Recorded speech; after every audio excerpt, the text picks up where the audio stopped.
Hi creatives! Today I will show you what design systems are and how you can start creating them. Business is getting really complex. Most companies have social media strategies and a website and maybe even a physical store. And that is a lot of different touch points for a brand to keep track of. So how do you make sure that everything from the code to how you greet customers is really cohesive and works in a consistent way with your brand strategy? In the last couple of years, big companies like Uber, InVision, and Google have been creating really complex design systems that go way beyond the typical brand guidelines. But design systems don't just have to be for really big companies.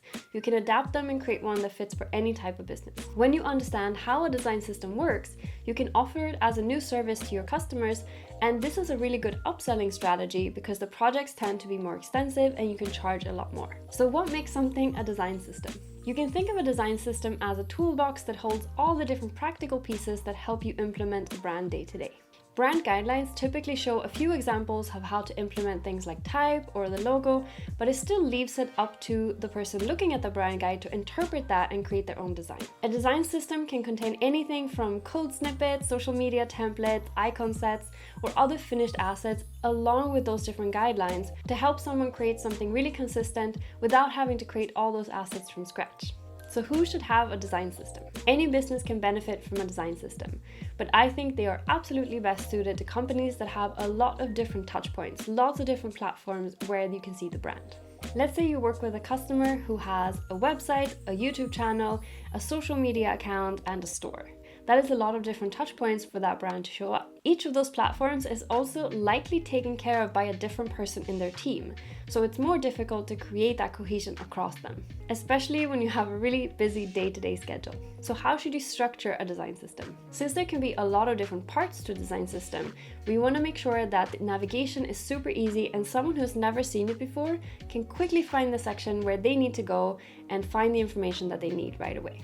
You can think about it in the same way that you would design a website with a main navigation, and then you can have sub-navigations to help people find the exact section.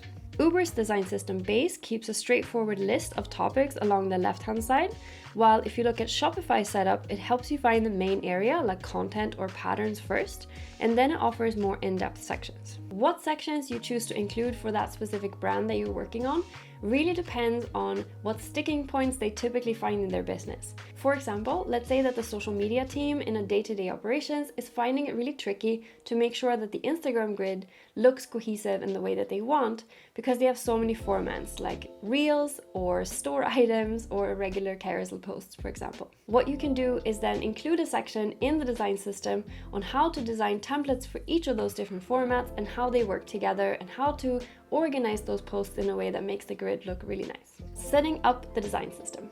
A design system should be a living document, meaning that as the brand learns more about their customers, develops their services, they should update the document to reflect that.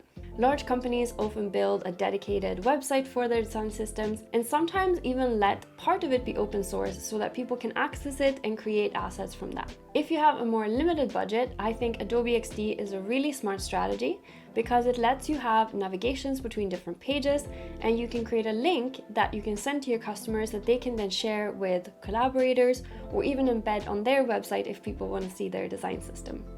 If you need to make changes, all you have to do is go into your XD document, make those changes, and then update the link, and all those changes will be live. If you want to create more valuable and effective brands for your clients, I have a video on how to present your brand concepts to your clients in a pitch, so I'm going to put that on the screen here. Thank you so much for watching, good luck with your projects, and see you next time!